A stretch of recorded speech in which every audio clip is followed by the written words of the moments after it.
ओम गंग गणपतये नमो नमः। संक्षिप्त शिव पुराण रुद्र संहिता अध्याय 25। भगवान शिव की आज्ञा से सप्तऋषियों को पार्वती के आश्रम पर जा उनके शिव विषयक अनुराग की परीक्षा करना। अब भगवान का सब वृत्तांत बताकर स्वर्ग को जाना। ब्रह्मा जी कहते हैं, देवताओं के अपने आश्रम में चले जाने पर पार्वती के तप की परीक्षा के लिए भगवान शंकर समाधिस्थ हो गए। वह स्वयं अपने आप में अपने ही प्रात्मर स्वस्थ माया रहित तथा उपद्रव शून्य स्वरूप का चिंतन करने लगे। उस ध्येय वस्तु के रूप में साक्षात भगवान महेश्वर ही विराजमान है। उनकी गति को किसी का ज्ञान नहीं होता। वे भगवान वृषभध्वज ही सबके श्रेष्ठा परमेश्वर है। तात उन दिनों पार्वती देवी बड़ा भारी तपस्या कर रहे थे। उन तपस्या से रुद्रदेव भी बड़े विस्मय में पड़ गए। भक्ताधीन होने के कारण वे समाधि से विचलित हो गए और किसी कारण से नहीं। तदंतर सृष्टिकर्ता हर ने वशिष्ठ आदि सप्तऋषियों का स्मरण किया। उनके स्मरण करते हुए सातों ऋषि शीघ्र ही वहां पहुंचे। उनके मुख पर प्रसन्नता छा रहे थे। वे सबके सब अपने सौभाग्य को अधिक सराहना करते थे। उनको आया देखकर भगवान शिव के नेत्र प्रसन्नता से प्रफुल्लित कमल के समान खिल उठे। वे हंसते हुए बोले, तात सब ऋषियों, तुम सब लोग मेरे हितकारी और तथा संपूर्ण वस्तुओं के ज्ञान में निपुण हो, अतः शीघ्र मेरी बात सुनो। गिरिराज कुमारी देवसी पार्वती इस समय सुस्थिर होकर गौरी शिखर नामक पर्वत पर तपस्या कर रही है। मुझे पति के रूप में प्राप्त करना ही उसके तपस्या का उद्देश्य है। दीजो, इस समय केवल सखिया उनकी सेवा में है। मेरे सिवा दूसरी समस्त कामनाओं का परित्याग करके वे एक उत्तम निश्चय पर पहुंच चुकी है। मुनीश्वर, तुम सब लोग मेरी आज्ञा से वहां जाओ और प्रेम पूर्वक हृदय से उनकी दृढ़ता की परीक्षा करो। वहां तुम्हें सर्वथा छलयुक्त बातें करना चाहिए। उत्तम व्रतधारी महर्षियों, मेरे आज्ञा से ऐसा करना है, इसलिए तुम्हें संचय नहीं करना चाहिए। भगवान शंकर की आज्ञा पाकर वह सातों ऋषि तुरंत ही उस स्थान पर जा पहुँचे जहाँ दीप्तिमती जगन माता पार्वती विराजमान थे। सप्तऋषियों ने माँ शिवा को तपस्या मूर्तिमती दूसरी सिद्धि के समान देखा। उनका तेज महान था। वह अपने तेज से प्रकाशित हो रहे थे। उस उत्तम व्रतधारी सप्तऋषियों ने मन ही मन प्रणाम किया और उसके द्वारा विशेषता पूजित हो वे मस्तक झुकाए इस प्रकार बोले। ऋषियों ने कहा, देवी गिरिराज नंदिनी, हमारी यह बात सुनो। हम जानना चाहते हैं तुम किस लिए तपस्या करती हो तथा इसके द्वारा किस देवता को और किस फल को पाना चाहती हो। उस दीजों के इस प्रकार पूछने पर गिरिराज कुमारी देवी शिवा ने उनके सामने अत्यंत गोपनीय होने पर भी सच्ची बात बतलाई। पार्वती बोले, मुनीश्वरों, आप लोग प्रसन्नतापूर्वक हृदय से मेरी बात सुने। मैंने अपने बुद्धि से जिसका चिंतन किया है, अपना हुआ विचार मैं आपके सामने रखती हूँ।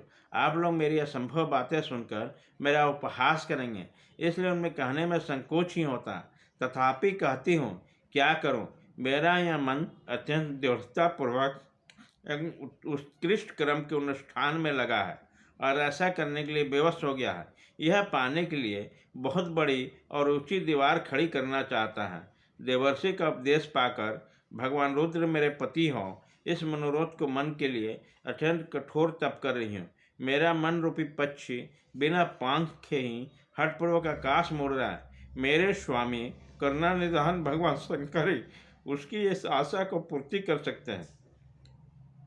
पार्वती के यह वचन सुनकर वह मुनि हंस पड़े और गिरिजा का सम्मान करते हुए प्रसन्नतापूर्वक छल युक्त मिथ्या वचन बोले। ऋषियों ने कहा, गिरिजा नंदिनी देवर्षि, नारद व्यर्थ ही अपने को पंडित मानते हैं। उनके मन में क्रूरता भरी रहती है। आप समझदार होकर भी क्या उनके चरित्र को नहीं जानते। नारद छल कपट की बातें करते हैं, दूसरे को चित्त को मुंह में डालकर मत डालते हैं। उनके बातें सुनने में सर्वथा हानि ही होती है। ब्रह्मपुत्र दक्ष के पुत्रों को नारद ने जो छल पूर्वक उपदेश दिया था, उसका फल यह हुआ कि सबके सब अपने पिता के घर लौटकर न आ सके। यही हाल उसने दक्ष के दूसरे पुत्रों को भी किया। वह भी उनके चक्कर में आकर भिखारी बन गए। विद्याधर चित्रकेतु को उन्होंने ऐसा उपदेश दिया कि उनका घर ही उजड़ गया। प्रहलाद को अपना चेला बनाकर उन्होंने हिरण्यकश्यप से बड़े बड़े दुख दिलवाए। वे सदा बुद्धि से भेद पैदा करते हैं। नारद मुनि कानों को पसंद आने वाली अपनी विद्या जिस जिसको सुना देते हैं, वही अपना घर छोड़कर तत्काल भीख मांगने लगता है। उसका मन मलिन है, केवल शरीर ही सदा उज्जवल दिखाई देता है, क्योंकि हम उन्हें विशेष रूप से जानते हैं, क्योंकि उनके साथ ही रहते हैं। उनका उपदेश पाकर बड़े बड़े विद्वानों द्वारा सम्मानित होने वाले तुम भी व्यर्थ ही भुलाए में आ गए और मूर्ख बनकर दुष्कर तपस्या करने लगे। बाले, तुम जिनके लिए भारी तपस्या कर रही हो, वो रुद्र सदा उदासीन, निर्विकार और काम के शत्रु है। इसमें संचय नहीं है। वह अमांगलिक वस्तुओं से युक्त शरीर को धारण करते हैं, लज्जा को तिलांजलि दे चुके हैं।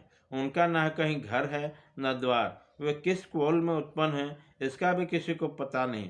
कुत्सित भेष धारण किए हुए भूत तथा प्रेतों आदि के सारथ रहते हैं और नंग धड़ंग हो शूल धारण किए घूमते रहते हैं। धूर्त नारद ने अपनी माया से तुम्हारे सारे विज्ञान को नष्ट कर दिया, युक्ति से तुम्हें मोह लिया, तुमसे तप कराया।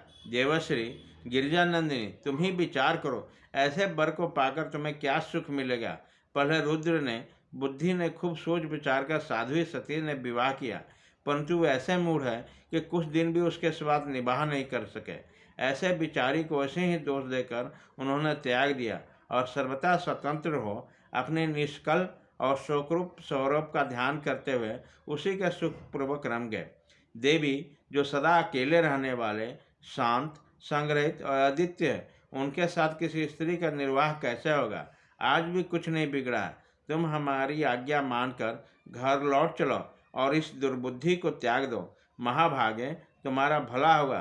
तुम्हारे योग्य वर है भगवान विष्णु, जो समस्त सद्गुणों से युक्त है। वो बैकुंठ में रहते हैं, लक्ष्मी के स्वामी हैं और नाना प्रकार की क्रीड़ाएं करने में कुशल हैं। उनके साथ हम तुम्हारा विवाह करा देंगे। वह विवाह तुम्हारे लिए समस्त सुखों का देने वाला होगा। पार्वती, तुम्हारा जो रुद्र के साथ विवाह करने का हठ है, ऐसे हठ को छोड़ दो और सुखी हो जाओ। ब्रह्मा जी कहते हैं, नारद उनकी ऐसी बातें सुनकर जगदम्बिका पार्वती हंस पड़ी। अब पुनः उन ज्ञान विशारद मुनियों से बोली। पार्वती ने कहा, मुनीश्वर, आपने अपनी समझ से ठीक ही कहा है, परंतु द्विजों, मेरा हठ भी छूटने वाला नहीं है। मेरा शरीर पर्वत से उत्पन्न होने के कारण मुझ में स्वाभाविक कठोरता विद्यमान है। अपनी बुद्धि से ऐसा विचार करके आप लोग मुझे तपस्या से रोकने का कष्ट न करें। देवर्षि का उपदेश वाक्य मेरे लिए परम हितकारक है, इसलिए मैं कभी नहीं छोड़ूंगी। वेदवेत्ता भी हम मानते हैं कि गुरुजनों का वचन हितकारक होता है, गुरुओं का वचन सत्य होता है। ऐसा जिनका दृढ़ विचार है, उन्हें इहलोक और परलोक में परम सुख की प्राप्ति होती है, उनका दुख कभी नहीं होता। गुरुओं का वचन सत्य होता है। यह विचार जिनके हृदय में नहीं है, उन्हें इहलोक और परलोक में दुख ही प्राप्त होता है, सुख कभी नहीं मिलता। अतः द्विजों, गुरुओं का वचन कभी भी किसी तरह भी त्याग नहीं करना चाहिए। मेरा घर बसे या उजड़ जाए, मुझे तो यह हठ ही सदा सुख देने वाला है। मुनीश्वर, आपने जो बातें कही है, मैं उनका आपके कहे हुए तात्पर्य से भिन्न अर्थ समझती हूँ। उनका यह संक्षेप में विवेचन कर प्रस्तुत करते हैं।